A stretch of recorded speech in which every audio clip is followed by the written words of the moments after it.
माँ शारदे के चरणों में सादर नमन। भगवान परशुराम की प्रेरणा से हम लोग यहाँ एकत्रित हैं। आदरणीय मंच और मंचासीन हमारे मध्य उपस्थित विधायक महोदय गोपाल जी और हमारे अग्रज संरक्षक लक्ष्मण गौड़ साहब, हरि प्रसाद जी, जीपी शुक्ला जी, मेघेंद्र जी भाई और बहुत सारे विप्र फाउंडेशन के जो पदाधिकारी हैं, वो हम सब के प्रति कृतज्ञ हैं। सबको नमन करता हूं और सामने बैठी हुई विप्र शक्ति को नमन करता हूं। एक बार जोरदार परशुराम भगवान का जयकारा बोलेंगे। बोलो परशुराम भगवान की, बोलो परशुराम भगवान की, बोलो परशुराम भगवान की। हम बहुत जय बोलते हैं और आज हम भगवान परशुराम की जय करें, जय करवाएं और फिर बोले करो भगवान परशुराम की जय। ये स्थिति में पहुंचे, इसके लिए हम यहाँ एकत्रित हैं। कृतज्ञता हमारा बहुत बड़ा मूल्य है। कृतज्ञता के बदले में जो असीम नियति की कृपा मिलती है वो निश्चित रूप से बहुत बड़ी है। तो आज हम सब कृतज्ञता ज्ञापित करते हैं विप्र फाउंडेशन को, जिन्होंने परशुराम ज्ञानपीठ जैसा संस्थान बनाया। श्री सुशील ओझा जी जो अनवरत रूप से लगे रहे, उनकी पूरी टीम और राजस्थान के हमारे सारे पदाधिकारी जो लगातार 8-7 साल से परशुराम ज्ञानपीठ को आकार देने में लगे हुए हैं, उन सब के लिए मैं चाहूँगा तालियों के साथ आप कृतज्ञता दें। वो सब भामाशाह जिन्होंने अपने अमूल्य धन को समाज के लिए अर्पित किया, वो लोग जो प्रत्यक्ष अप्रत्यक्ष रूप से सूचना देने में या निधि एकत्रित करवाने में लगे रहे, जिसके बिना ये संभव नहीं था, वो प्रशासक गण जिन्होंने इसमें जल्दी करवाने में योजना बनवाई, और वो सभी लोग जो इसमें प्रत्यक्ष अप्रत्यक्ष रूप से सहभागी बने, उन सब के लिए कृतज्ञता मैं अर्पित करता हूँ, नमन करता हूँ। यदि वो नहीं होते, परशुराम ज्ञानपीठ नहीं होता, तो हम यहाँ नहीं होते। हम व्यक्तिगत रूप से बहुत अलग अलग टाइप से अलग अलग कार्य करते आए हैं, और अब सामूहिक रूप से करने की दिशा में एक स्थान हमें दिया, एक ठिया हमें दिया है। जहाँ ठिया दिया है तो फिर उस ठिये के साथ हम आगे बढ़ें, आगे न्याय करेंगे। आप लोग धैर्य के साथ बैठें। आज का जो कार्यक्रम है, ऐसे कार्यक्रम जयपुर में तो पहली बार हो रहा है, जहाँ बहुत सारे हमारे समाज के अधिकारीगण मौजूद हैं, प्रशासक हैं और विद्यार्थी हैं। और ये बिल्कुल चिंता नहीं करें कि बाद में मैस बंद हो जाएगा, पीजी का खाना बंद हो जाएगा। यहाँ भोजन की भी अच्छी व्यवस्था की है और अच्छे सात्विक भोजन की व्यवस्था है। और ब्राह्मण के यहीं से आया है वो भोजन, ब्राह्मण कैटर है, उनकी तरफ से ही आया है, अच्छा है।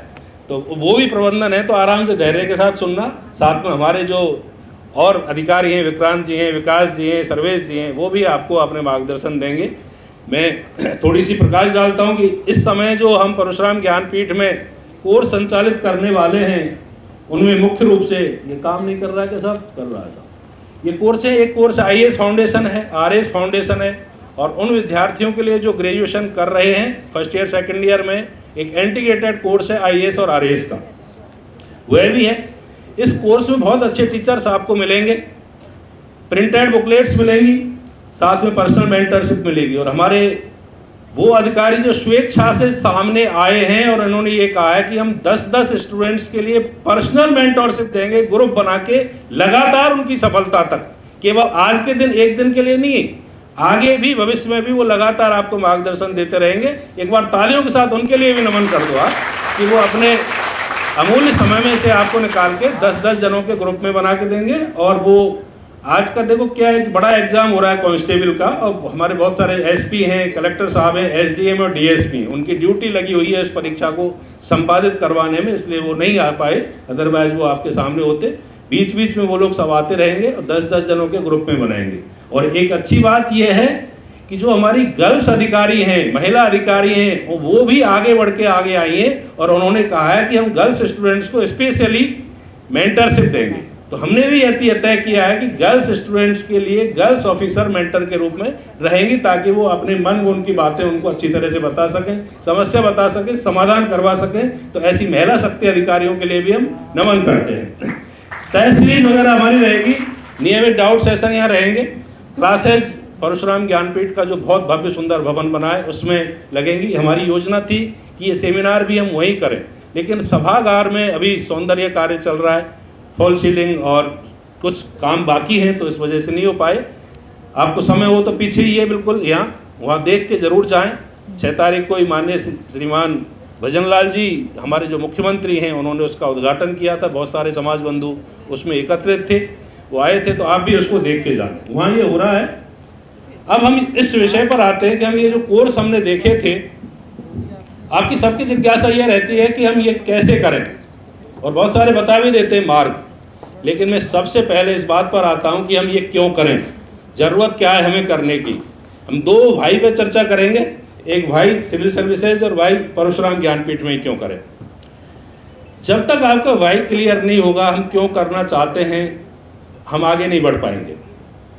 आप इसको बहुत अच्छे से स्पष्ट करें कि हम सिविल सर्विसेज में IAS RAS में क्यों जाना चाहते हैं। यदि ये क्लियर नहीं हुआ तो फिर हमारे रास्ता क्लियर नहीं हो पाएगा, हमारी स्पीड नहीं बढ़ पाएगी। जब हम किसी शहर में होते हैं और हम रास्ता जानते हैं और जहाँ जाना होता है तो हमारी स्पीड बहुत अच्छी होती है, लेकिन जब हमें ये डाउट होता है कि इस रास्ता सही भी है या गलत भी है, तो हम 20, 30, 15 की स्पीड से चलते हैं और इधर उधर देखते हैं कोई बताने वाला मिल जाए कि हम सही जा रहे हैं या नहीं जा रहे हैं। और जब जानते हैं कि सही जा रहे हैं तो हमारी स्पीड बहुत अच्छी होती है।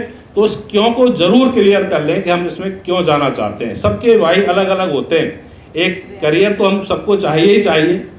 मोटा सा प्रश्न हो सकता है साहब, ये करियर रोजी रोटी चाहिए, इस वजह से हम जाना चाहते हैं। तो रोजी रोटी चाहिए सिर्फ इस वजह से जाना चाहते हैं ना, तो इसमें जाने की कोई अपेक्षा नहीं है, ना ही कोई आवश्यकता है। इस तरह नहीं जाए। बहुत बड़ा जितना आप सोचते हो ना सिविल सर्विसेज के बारे में, उससे लगभग 50 गुना यहाँ के प्रत्यक्ष अप्रत्यक्ष लाभ हैं। हम कई बार ये कहते हैं जिसको पैसे से शांति मिलती है, पैसे से सुखी होता है, तो उसको बिजनेस करना चाहिए। पावर चाहिए तो पॉलिटिक्स में उनको जाना चाहिए। रेस्पेक्ट चाहिए तो बाबा बन जाओ। बाबा ऐसे नहीं राम रहीम दास आसाराम टाइप के नहीं, श्री श्री रविशंकर, विवेकानंद, सदगुरु बहुत हमारे हुए, शंकराचार्य, ऐसे बाबा बनो। अध्यात्म के क्षेत्र में रेस्पेक्ट भी मिलता है, सब कुछ मिलता है। यदि आपको सब कुछ चाहिए, सेल्फ सेटिस्फेक्शन भी चाहिए, पावर भी चाहिए, पैसा भी चाहिए, सब कुछ चाहिए, तो पूरा पैकेज सिविल सर्विसेज में मिलता है। ये हमारी क्लास एकदम चेंज कर देता है। जब हम जहाँ सामान्य परिवारों से निकलते हैं तो जैसे ही सेवा में चयनित होते हैं, निश्चित रूप से हम अपने आप को गौरवान्वित फील करते हैं और मानते हैं कि समाज के एक सम्मानित वर्ग का हम हिस्सा हैं। इससे पूरे परिवार की एक तरह से स्थिति सुधर जाती है। दादा दादी फक्र करते हैं, माता पिता फक्र करते हैं, बच्चे भी फक्र करते हैं कि हम सिविल सर्विसेज में हैं। बहुत सारे छोटे मोटे काम हम करवाने की स्थितियों में आ जाते हैं जब हम सिविल सर्विसेज में हैं। तो मैं आपको एक होमवर्क देना चाहता हूँ, घर जाके आप ये लिखें कि हम ये क्यों बनना चाहते हैं। जितना ये क्यों क्लियर होगा उतनी हमारी तैयारी अच्छे से होगी। क्यों क्लियर नहीं होगा तो तैयारी नहीं होगी। क्यों लिखने के साथ साथ ये भी लिखें कि इससे हमें क्या गेन होगा। विजुलाइज करें उसको, उस क्षण को जब आप सेलेक्ट होंगे, क्या क्या गेन होगा आपको, क्या क्या मिलेगा। साथ में ये भी लिखें कि यदि हम ये नहीं बन पाते हैं तो क्या क्या पेन होगा, क्या दर्द होगा, क्या वंचना होगी हमारी, क्या वंचित होंगी किस चीज़ से। दोनों को शिद्दत से लिखें। 1-2 घंटे आप रात को बैठ जाएं 9, 10, 11 बजे, फ़ोन स्विच ऑफ कर दें किसी या ऐसी जगह पे चले जाएं जहाँ नेटवर्क आता ही नहीं है। 2, 3, 4 घंटे आप बैठ के बस लिखें लिखें लिखें, क्यों बनना है, क्यों बनना है, क्यों बनना है, क्या मिलेगा, क्या मिलेगा, क्या मिलेगा, नहीं बने तो क्या होगा, क्या होगा, क्या होगा। ये जरूर आप करें। वाई अगर आपका क्लियर हुआ तो पूरी नियति आपकी मदद में लग जाएगी। पूरी शिद्दत से जब आप करोगे तो सब कुछ लोग लग जाएंगे। ऐसे परशुराम ज्ञानपीठ जैसे संस्थान खड़े हो जाएंगे आप, जब आप पूरी शिद्दत के साथ तैयारी करोगे। और उसके बाद हम यहाँ बैठे पूरी तैयारी कराने के लिए। आप वाई को सबसे पहले क्लियर करें। इसके साथ साथ मैं कुछ चीज़ बताना चाहूँगा। जब भाई आपका क्लियर हो जाए तो हमें करना क्या। हम सब में क्षमताएँ हैं, भगवान का रूप ही देते हैं। हम विवेकानंद को भगवान के रूप में ही मानते हैं। विवेकानंद ने कहा था कि हमारे अंदर असीम क्षमताएं हैं। कुछ प्रत्यक्ष हैं, कुछ अप्रत्यक्ष हैं, कुछ जागृत हैं, कुछ सुषुप्त हैं, कुछ सक्रिय हैं, कुछ निष्क्रिय हैं। हम रॉ फॉर्म में होते हैं, हमें अपनी तपस्या से उसको ट्रांसफॉर्म करना होता है। सामने एक पिक देख रहे हैं आप, मक्के के दाने हैं, सब जानते हैं ना सारे लोग, या नहीं जानते। भुट्टे के दाने क्या भाव होगा इनका, लगभग 30 रुपये किलो, 40 रुपये किलो, 50 रुपये किलो। 100 ग्राम दाने कितने के होंगे, 5 रुपये के। 5 रुपये के दाने जब तपस्या करते हैं और पसीने का नमक उसमें लगता है, ये जो कॉर्न आप देख रहे हो ये बन जाते हैं पॉपकॉर्न। ये है ट्रांसफॉर्मेशन। एक भुट्टे के दाने में थोड़ी सी तपिश लगी और थोड़ा नमक लग गया और वो कॉर्न से बन गया पॉपकॉर्न। ये सब में हमें सामर्थ्य है, हमें सब में ट्रांसफॉर्म करने की सामर्थ्य अपने आप में है। हमें बस रास्ता चाहिए, थोड़ी तपस चाहिए, थोड़ा पसीने का नमक चाहिए। केवल ट्रांसफॉर्मेशन से काम नहीं चलेगा। दूसरी इंपॉर्टेंट चीज है कि हम ट्रांसफॉर्म करके हम अपने आप को कौन सी पोजीशन में रख रहे हैं, क्या अपनी वैल्यू कर रहे हैं। एक चित्र आप देख रहे हैं, यही 5 रुपए के दाने 50 रुपए के बिकते हैं जब ये कॉर्न से पॉपकॉर्न बन जाते हैं। और रुको अभी, यदि हम इसकी वैल्यू करते हैं हमारी क्षमता की, शक्ति की, ताकत की, हमारी ट्रांसफॉर्मेशन की, तो हम इसको पोजीशनिंग दे सकते हैं और इस दाने को बिकवा सकते हैं थिएटर में। थिएटर में जब ये दाने बिकेंगे 5 रुपए के, तो 50 के नहीं बिकेंगे, 500 रुपए के बनेंगे, बिकेंगे। तो ये है हमारी पोजीशनिंग। और इसके लिए आप भगवान को धन्यवाद दो कि सृष्टि के सर्वोच्च कुल में हमें पैदा किया है। हमारी पोजीशनिंग जन्म के रूप में उस विधाता ने कर दी है।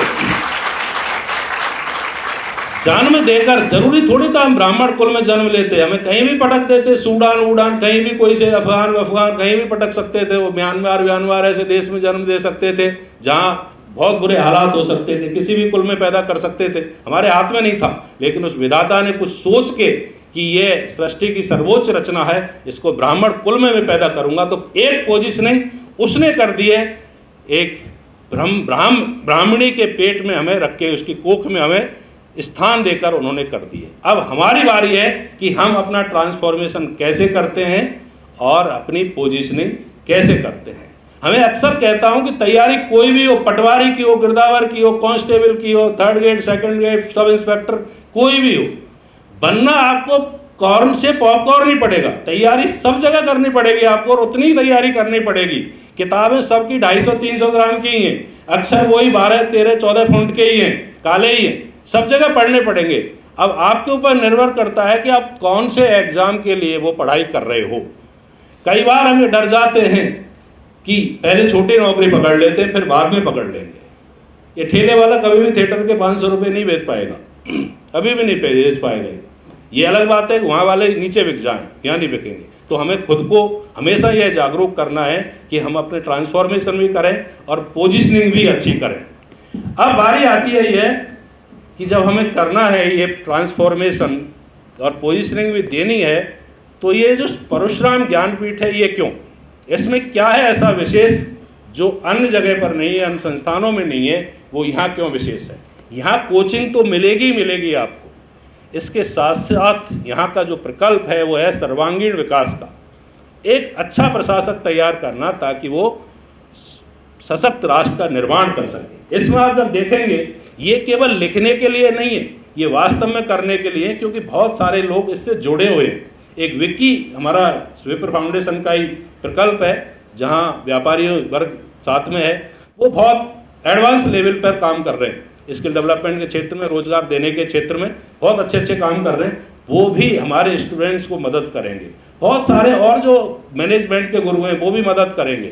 जब हम इस छत के नीचे आएंगे तो यहाँ जो दूसरे प्रकल्प चलेंगे उनकी भी मदद हमें मिलेगी। इसमें पर्सनालिटी डेवलपमेंट है, स्किल डेवलपमेंट है, कम्युनिकेशन स्किल है, कॉन्फिडेंस बिल्डिंग है, लीडरशिप डेवलपमेंट है, मैनेजमेंट स्किल है, मेंटरशिप प्रोग्राम है, पर्सनल मेंटर जैसे मैंने बताया वो भी है, और आपके इंटरेस्ट बेस्ड ट्रेनिंग भी है। इसमें किसी का इंटरेस्ट एआई में, एआई वाली ट्रेनिंग मिले, किसी का व्यापार में, साथ में हम इस 1.5 साल की जो आपकी तैयारी रहेगी उसके साथ साथ आपको कुछ और वैल्यू एडिशन भी यहाँ कर पाएंगे। उन क्षेत्रों की ट्रेनिंग भी साथ साथ करवा पाएंगे जहाँ आपकी रुचि है, जो अच्छे हैं। इमर्जिंग एरियाज जो हैं वहाँ भी आपको मौका मिले, यहाँ हम तैयार कराएंगे। केवल आपको किताबी रट्टू पीस नहीं बनाएंगे, यहाँ सर्वांगीण विकास करेंगे।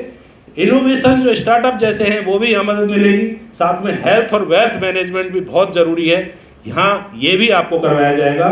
और फाइनेंशियल लिटरेसी हम आज भी नहीं जानते, स्टॉक के बारे में, एफडीज के बारे में, और जो दूसरे फाइनेंस के एरियाज हैं जहाँ पैसिव इनकम के सोर्स जहाँ डेवलप हो जाते हैं। साथ में जब हम पैसिव इनकम के सोर्स डेवलप करते हैं तो हमारी परफॉर्मेंस भी हमारी नौकरी में अच्छी रहती है, वो भी यहाँ करेंगे। लाइब्रेरी इसमें रहेगी और हॉस्टल भी है गर्ल्स स्टूडेंट्स के लिए इसमें, और डिजिटल एंड हाईटेक क्लासरूम और टाइम मैनेजमेंट जैसे ट्रेनिंग भी यहाँ मिलेंगे। साथ में सबसे बड़ी बात, जैसा पालीवाल साहब ने कहा कि ड्रग्स के हैं, ये हैं, वो हैं, हमारे बहुत सारे लोग केवल इसलिए अपनी बच्चियों को या बच्चों को नहीं भेजना चाहते कि पता नहीं कौन सी संगत में पड़ जाएंगे।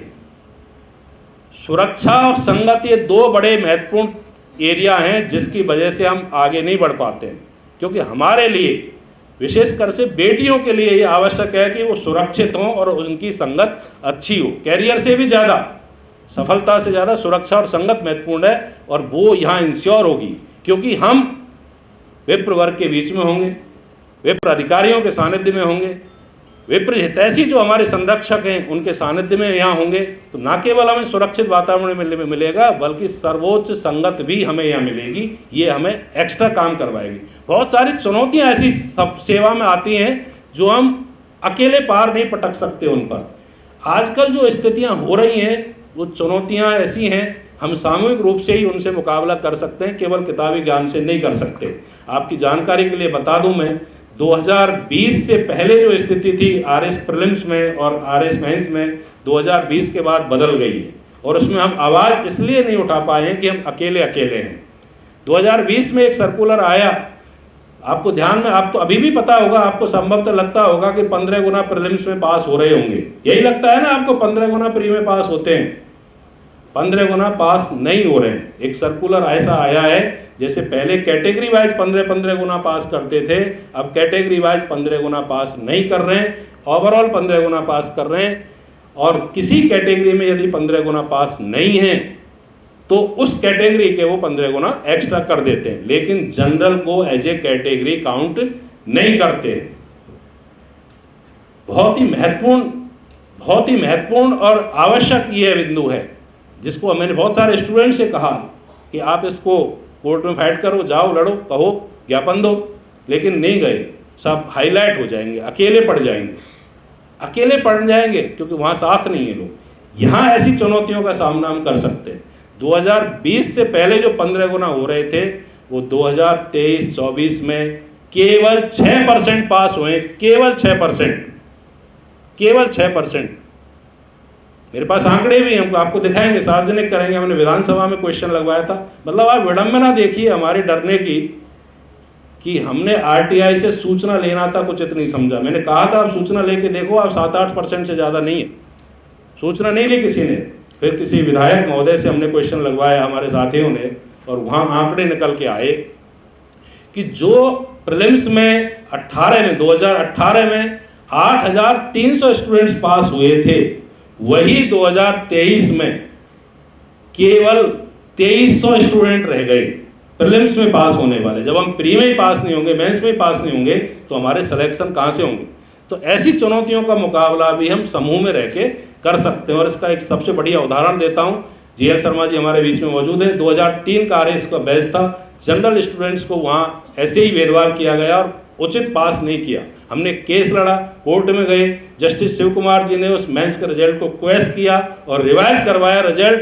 और आप हमारे सारे समूह को ये धन्यवाद दे सकते हो कि 319 स्टूडेंट्स मेंस में पास हुए उसमें लड़ाई लड़ने से। उसके पीछे भी समूह था कि इंटरव्यू से जस्ट पहले जीपी शुक्ला सर, पंकज जी और इन्होंने एक विप्र विद्यार्थियों के लिए इंटरव्यू गाइडेंस प्रोग्राम चलाया था, जिसमें हम स्टूडेंट थे, 20 स्टूडेंट थे, 20 के 20 एक साथ थे, एक साथ वो लड़ाई लड़ रहे थे और हमारे जनरल वाले बच्चों को मदद करवाने में हम लग रहे थे। तो जीत गए हम। और संयोग ये भी रहा कि वो 20 के 20 भी सेलेक्ट हुए। जितने 20 जने थे हम उस प्रोग्राम में, सबके सब सेलेक्ट हुए। इंटरव्यू प्रोग्राम हम चलाते आ रहे हैं, चाणक्य के बैनर तले हम चला रहे हैं, अलग अलग भी चला रहे हैं, अलग से मदद भी करते हैं। और यहाँ भी अभी परशुराम ज्ञानपीठ में भी लगभग 125 इंटरव्यू हम करवा चुके हैं, अभी तक करवा चुके हैं। इसमें एक फेज बाकी है, तो उसमें भी करवा देंगे समूह में। तो अब केवल इंटरव्यू तक नहीं, अब हम पूरी तैयारी करवाएंगे और ये सब कुछ हम करवाएंगे। साथ में जो सबसे बड़ा डर है हमारा, वो है फियर का डर है कि ये नहीं हुए तो क्या होगा। इस डर के साथ हम तैयारी कर रहे होते हैं। एक तो ये मानो जिस कुल में हमने पैदा कर दिया ना, वो डरने की जरूरत नहीं है। केवल रोली चावल लेके हम स्वस्ति नो इंद्रो वृद्धा सर्वा का मंत्र बोल के तिलक लगा देंगे ना, उसी से ही पेट भर जाएगा। तो आपको डरने की जरूरत नहीं है। हमारी बहुत बड़ी आवश्यकताएं नहीं है, हम सबसे ज़्यादा संतोषी हैं। हमारी कोई बड़ी आवश्यकता नहीं है, पेट भर जाएगा हमारा आराम से, और आराम से सामान बिस्तर पर सो जाएंगे, सामान झोंपड़ी में रह लेंगे। ये हमारे डीएनए में है। हमारे ऋषि मुनि जंगलों में रहें तो हमें अभाव में रहना आता है, तो समस्या नहीं है। तो आप डर की वजह से कोई बड़े काम करने से डर जाएं, ये आप बिल्कुल मत करना। हम इसमें 4F स्ट्रेटजी के साथ तैयारी करवाएंगे आपको। फ्री फ्रॉम फेलियर फियर, कि आप फेलियर के फियर से बिल्कुल नहीं डरें। जैसा कि मैंने इसके अभी फीचर्स में बताया कि आप पर्सनली डेवलपमेंट स्किल सबके लिए हम आपको कराएंगे। और साथ में ये जो तैयारी होती है इतनी व्यापक होती है कि आप कोई भी कंपटीशन देते हैं, जैसे सब इंस्पेक्टर का टेस्ट ही उठा के देखें, कितना सा सिलेबस है उसका, केवल RS प्रीलिम्स के एक पेपर के बराबर। RS प्रीलिम्स वाला सिलेबस है, सीधा सीधा एज इट इज है। हिंदी वाली मेंस वाली सीधी सीधी। ऐसे फॉर्म को भरें, आप प्रेरित करें अपने को। साथ में जो इनके साथ जो आपको मैंने ये फीचर्स बताए, विक्की जो हमारा व्यापारियों का समूह है, अभी 6 तारीख को इसका शुभारंभ हुआ, 5 को उससे पहले विक्की की मीट थी। उसके बहुत सारे जो व्यापारी हैं, जुड़े हुए संगठन है, वो उन्होंने ये कह दिया है कि परशुराम ज्ञानपीठ में जो बच्चे पढ़ेंगे उनको बेरोजगार नहीं रहने देंगे, उनको बेरोजगार नहीं रहने देंगे। उनकी इंटरेस्ट बेस्ड ट्रेनिंग हम पहले ही करा देंगे, आपकी कोचिंग के साथ साथ ही करा देंगे। तो ये बहुत बड़ा बड़प्पन उनका है, और उनको भी अच्छे वफादार इंटेलिजेंट अच्छे साथी चाहिए आगे काम को आगे बढ़ाने के लिए, तो वो यहाँ से मिल जाएंगे। तो आपको बिना डर के यहाँ तैयारी करनी है। अब तैयारी कैसे करें, जब आप ठान लोगे यहाँ कैसे हम तैयारी करवाएंगे आपको, उसकी रूपरेखा भी मैं थोड़ी सी बता देता हूँ। मुझे टाइम लेना इसलिए ज़रूरी है कि सारी रूपरेखा मुझे ही बतानी है, तो वो टाइम थोड़ा लगेगा। उसके बाद तो हमारे जो टॉपर्स हैं वो भी आपको गाइड करेंगे। इसकी किसी भी जगह जब जाते हैं तो आपसे सबसे पहले ये कहा जाता है कि सब कॉन्फिडेंस होना चाहिए, कॉन्फिडेंस होना चाहिए। कॉन्फिडेंस क्या होता है? कॉन्फिडेंस सिर्फ इतना है कि जहां जिसकी रिक्वायरमेंट है वो पूरी हो जाए। बाजार में आप खड़े हैं, पैसे है तो कॉन्फिडेंस है। गुंडों के बीच में घिर गए आप और आपके पास ताकत है, मसल पावर है, रिवॉल्वर है, तो कॉन्फिडेंस है। जहां जिसकी जो रिक्वायरमेंट है अगर वो पूरी कर रहे हैं तो कॉन्फिडेंस होगा, नहीं तो नहीं होगा। परीक्षा भवन में गए, तैयारी है तो कॉन्फिडेंस रहेगा, नहीं तो नहीं रहेगा।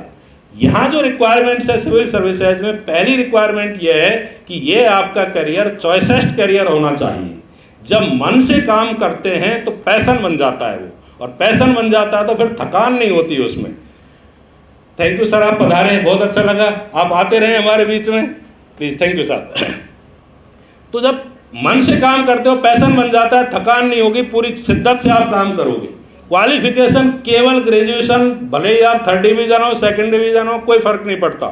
आप किस में हैं ये भी फर्क नहीं पड़ता, BA BSc BEd क्या कर रहे हैं कोई फर्क नहीं पड़ता, बेस ग्रेजुएट हो।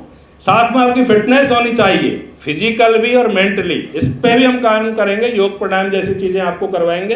हेल्थ मैनेजमेंट हमने उसमें रखा। फिर डेडिकेशन चाहिए आपका। जब आप इस सेवा में आना चाह रहे हैं, तैयारी करना चाह रहे हैं, तो पूरे समर्पण भाव के साथ आएँ। और आपके सिचुएशन बैकग्राउंड अलग अलग हो सकते हैं, आप किसी की तुलना नहीं करें, कौन कैसे करता है कैसे नहीं करता वो नहीं देखें। कोई फ्लैट में रहता है, गाड़ी रखता है, बहुत महंगे महंगे मोबाइल रखता है, होगी उसकी आर्थिक स्थिति अच्छी, तो उससे अपने आप को हीन नहीं समझें। हमारी जो परिस्थितियां हैं उनमें हम बेस्ट करने का प्रयास करें। और इसके लिए स्ट्रेटेजी है 5 स्टेयर, हमारी जो 5 स्तरीय लक्ष्य संधान रणनीति है उसको भी फटाफट आपके लिए कर देता हूँ। विस्तृत रूप से जब क्लास चलेंगी हमारी, उसमें हम करेंगे। क्लासेज जो हमने रखी हैं, शुरुआत करने की सोची है, वो नवरात्रि में हमने सोची है। गुरुवार का दिन होगा, 25 सितंबर होगा, विनायक चतुर्थी होगी, गुरु मंगल चंद्र का योग होगा। उस योग में आपकी क्लासेस संचालित होंगी, वहाँ हम तैयारी शुरू करेंगे। परशुराम ज्ञानपीठ का भवन होगा। 5 स्तर हम लेके चलते हैं, 5वें स्तर पर हम आपको अच्छी सी तैयारी कराएंगे। उसमें लेवल ऑफ टेक्निक है, लेवल ऑफ नॉलेज है, लेवल ऑफ टेक्निक है, लेवल ऑफ प्रैक्टिस है, लेवल ऑफ मोटिवेशन और लेवल ऑफ एटीट्यूड है। पहले लेवल में हम नॉलेज के बारे में बात करते हैं, तो जो आपका सिलेबस है उसको क्लासरूम प्रोग्राम में हम अच्छे से पूरा कराएंगे। और स्टडी मटेरियल भी इसका बहुत ही शानदार बेसिक और एडवांस अप्लाइड लेवल का यहाँ आपको सिलेबस तैयार करके बुकलेट यहीं देंगे हम आपको, अलग से कुछ भी एक्स्ट्रा नहीं खरीदना, हम खुद ही आपको बुकलेट दे देंगे। लेवल ऑफ टेक्निक्स में हम ये बताएंगे आपको कौन से एरियाज पर कितना ज़्यादा फोकस करना है, प्री में, मेंस में, इंटरव्यू में। हम ये कई बार देखते हैं कि Rajasthan history art and culture हमारे सिलेबस का हिस्सा है, लेकिन 70% टाइम हिस्ट्री पे लगाते हैं और 30% टाइम आर्ट एंड कल्चर पे लगाते हैं। पेपर उठा के देखना उल्टा है एकदम। पेपर उठा के देखना 70% क्वेश्चन आर्ट एंड कल्चर से आते हैं और 30% हिस्ट्री से आते हैं। हम उल्टा कर देते हैं तैयारी में। ऐसे ही बहुत सारे एरियाज ऐसे हैं, जैसे history, polity, economy, geography, science tech, इसको हम 80% जीएस मानते हैं, जबकि आरएस मेंस का आप सिलेबस उठा के देखें तो ये केवल 250 नंबर के हैं 800 में से। उन एरियाज को हम छोड़ देते हैं, उपेक्षित कर देते हैं जो वास्तव में रिजल्ट दिलाने वाले होते हैं। Law, management, ethics, public ad, Hindi, English, वो ऐसे एरियाज हैं जहाँ से सीधे सीधे मार्क्स आते हैं और उपेक्षा कर देते हैं। तो उन एरियाज को हम ढंग से तैयार करवाएंगे। इसके लिए जो हमारे मेंटर्स रहेंगे सिलेक्टेड, वो आपको और एक्स्ट्रा गाइड कर रहे होंगे साथ साथ आप जब तैयारी कर रहे होंगे। प्रैक्टिस हम आपको क्लासरूम के साथ साथ अलग से टेस्ट सीरीज भी करवाएंगे। क्लास में जो सिलेबस चल रहा है वो तो चलेगा ही चलेगा, टेस्ट सीरीज भी हम देंगे। टॉपिक बाय सिलेबस का पूरे का हम आपको टेस्ट करवाएंगे। फिर लेवल ऑफ मोटिवेशन के रूप में आप जब समूह में रहेंगे, साथ रहेंगे, तो मोटिवेट अपने आप ही रहेंगे। बीच बीच में हमारे जो सहभागी प्रतिभागी हैं वो आते रहेंगे, अधिकारी हैं वो आते रहेंगे, तो लगातार आपका मोटिवेशन बनाए रखेंगे। मोटिवेशन बनाए रखना इसलिए ज़रूरी है कि ताकि आपकी तैयारी अच्छे से रहे। उत्साह से जब आप तैयारी करते हैं तो निश्चित रूप से ज़्यादा बेहतर प्रदर्शन हो पाता है आपका। फिर आता है लेवल ऑफ एटीट्यूड। ये डेवलप करवाया जाता है। विनिंग एटीट्यूड होता है जीतने का एटीट्यूड। जो लगातार जीतने की मंशा रखता है वो कभी भी टास्क लेने में संकोच नहीं करता। कोई भी टास्क मिलता है, बाजीराव हमेशा तैयार रहता था कोई भी युद्ध लड़ने के लिए। जब एक क्षत्रिय राजा ने उसको सूचना भेजी कि मेरे ऊपर खतरा है, तो वो खाना खा रहे थे बाजीराव, और खाना छोड़ के चल दिए। किसी ने कहा खाना तो खा लो पूरा, कि नहीं मैं खाना नहीं खाऊंगा, क्षत्रिय पर कोई खतरा है और मैं यह खाना खाता रह गया तो फ्यूचर में, भविष्य में मुझे ऐसा शासक नहीं जाना जाए कि क्षत्रिय पर हमला हो रहा था और पंडित जी खाना खाते रह गए। तो ऐसा उन्होंने किया कि तुरंत युद्ध के लिए निकल पड़े। 40 युद्ध लड़े, 40 के 40 जीते। तो वो एटीट्यूड था। विनिंग एटीट्यूड हम डेवलप करवाएंगे छोटे छोटे टास्क देकर। 2-2, 3-3 दिन के जब हम टास्क देते हैं और उसको आप कंप्लीट करते हो, उसके साथ कोई प्राइज आप खुद भी कर सकते हो, सेल्फ रूप से भी कर सकते हो। आप अपने आप को 1-2 दिन का टास्क दो, उसको पूरा करो, अपने आप को कोई प्राइज दो, कुछ भी दे दो, टॉफी दे दो, चॉकलेट दे दो, कॉफी, फ्रूट्स दे दो, पिक्चर दिखा दो खुद को। महीने में 15 दिन आप इस तरह के टास्क खुद को दे देंगे। 15 बार आपने पूरे कर लिए तो आप मानो कि आपने 15 टास्क विन कर लिए, 15 युद्ध जीत लिए। पहले युद्ध धरती के लिए लड़े जाते थे तलवार से, अब कलम से युद्ध लड़े जाते हैं दिमाग से। तो वो युद्ध हमें भी प्रैक्टिस करने लगातार। तो 15 बार जीत गए, 15 प्राइज दो, 15 पुरस्कार दो। कोई बार गलती से आपका पूरा नहीं हो पाए, कोई गलती से पूरा नहीं हो पाए तो थोड़ा पनिशमेंट भी दो, उठक बैठक लगवा दो खुद से, उठक बैठक खुद से लगवा दो, कुछ थप्पड़ वप्पड़ मार दो खुद को। ऐसे भी आप कर सकते हो अगर नहीं हो रहा है तो। हल्के में मत लें किसी भी चीज़ से इसको, ठीक है। और अच्छा, भोजन की सूचना आई है। भोजन की सूचना मैं दे चुका हूँ। भोजन ये पैकेट लेके ही जाएंगे जब जाएंगे, और अभी आराम से इत्मीनान से सोच रहे हैं, सुन रहे हैं वो आराम से। और आप जाके इससे बढ़िया कुछ प्राप्त नहीं करेंगे, ये मैं लिख के दे सकता हूँ आपसे, है। तो ये हम 5 स्तर की आपको तैयारी करवाएंगे। हमारे बहुत सारे अधिकारी अभी से वॉलंटियर के रूप में जुड़ने लग गए। वो भी कह रहे हैं हम भी चाहते हैं। कई IAS IPS यहाँ आना चाहते हैं कि हम भी हमारा गाइडेंस देंगे। ये तो बहुत ही अच्छा कार्य है, बहुत पुनीत कार्य हो रहा है। बस आप स्वप्न देखो और जुट जाओ उसमें। डरने की जरूरत नहीं है। डरने के संबंध में कुरुक्षेत्र में दिनकर जी ने कहलवाया, भीष्म पिता मय के मुँह से। युधिष्ठिर हताश निराश सा उनके सामने खड़ा है, तो भीष्म कहते हैं जीवन उनका नहीं युधिष्ठिर जो इससे डरते हैं, जीवन उनका नहीं युधिष्ठिर जो इससे डरते हैं, यह उनका जो चरण रोप निर्भय होकर लड़ते हैं, यह जीवन उनका है जो चरण रोप के और निर्भय होकर लड़ते हैं। और हम तो वैसे ही निर्भय वाले। तो ये 5 स्तरीय जब तैयारी होगी तो आप जब साहस करोगे, हिम्मत करोगे, समर्पण के साथ आगे बढ़ोगे, तो निश्चित रूप से आप योग्य प्रशासक बनोगे और सशक्त भारत के निर्माण में अपना योगदान दोगे। यही परशुराम ज्ञानपीठ का स्वप्न है। यही हमारे ब्राह्मण जो सीनियर्स हैं उनका स्वप्न है कि हमारे बच्चे आगे बढ़ें और सृष्टि, जैसा कि गोपाल जी सर ने कहा कि सृष्टि के निर्माण के रूप में हमें आगे बढ़ना है, सशक्त सृष्टि के रूप में बढ़ना है। ये जहाँ जितनी भी आपकी ज़रूरतें हैं, आवश्यकताएं, वो सब पूरी होंगी। और भी आगे सोचने लग गए हैं अभी।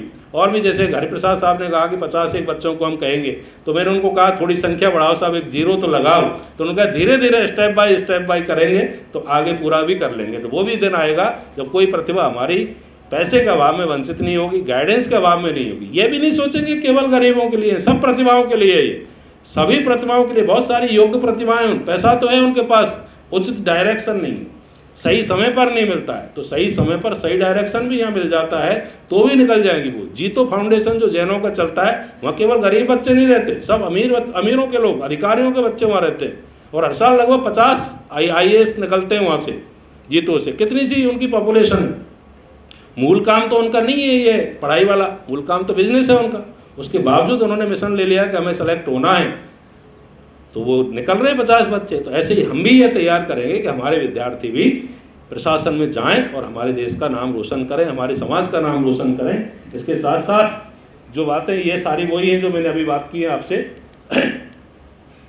हमारे बहुत सारे लोग होंगे, विनिंग एटीट्यूड की मैंने बात की आपसे। ये सारे कोर्स हमारे यहाँ चल रहे हैं और हम सब, हमारे विप्र फाउंडेशन परिवार को जो हमाशा रहें, उनको सबको हम अपना धन्यवाद ज्ञापन करते हैं। और एक बात और मैं कहना चाहूँगा, हम एक श्लोक सुनते आए हैं, यदा यदा हि धर्मस्य ग्लानिर्भवति भारत अभ्युत्थानम अधर्मस्य तदात्मनम सृजाम्यहम्। क्या कहते हैं भगवान कृष्ण अर्जुन से कि जब जब पृथ्वी पर अधर्म बढ़ेगा, धर्म का नाश होगा, तब तब मैं पृथ्वी पर आऊँगा, जन्म लूँगा। दूसरी तरफ कहते हैं वो कि आप सबके अंदर, सभी जीवात्माओं में परमात्मा का अंश है। तो वो वहीं खुद ही कह रहे हैं आपसे, खुद ही हमसे ये कह रहे हैं कि आप जब अंश के रूप में हैं तो भगवान अलग से नहीं आएगा, अंश के रूप में हमें भेज दिया उन्होंने अधर्म का नाश के लिए और धर्म की रक्षा करने के लिए। विप्र कुल में जन्म देकर हमें यह दायित्व दे दिया है कि हम ये धर्म की स्थापना करें। ये दायित्व बोध आप लेके जाएं कि हमारा उद्देश्य केवल अपना करियर बनाना नहीं है, हमारा अपना करियर बनाना नहीं है, बल्कि पूरे समाज को राह दिखाना है, रास्ता दिखाना है। आप सब इतनी बड़ी संख्या में यहाँ आए, हमारे सीनियर्स यहाँ गाइडेंस देने आए, आप सबको तहे दिल से नमन, धन्यवाद, थैंक यू।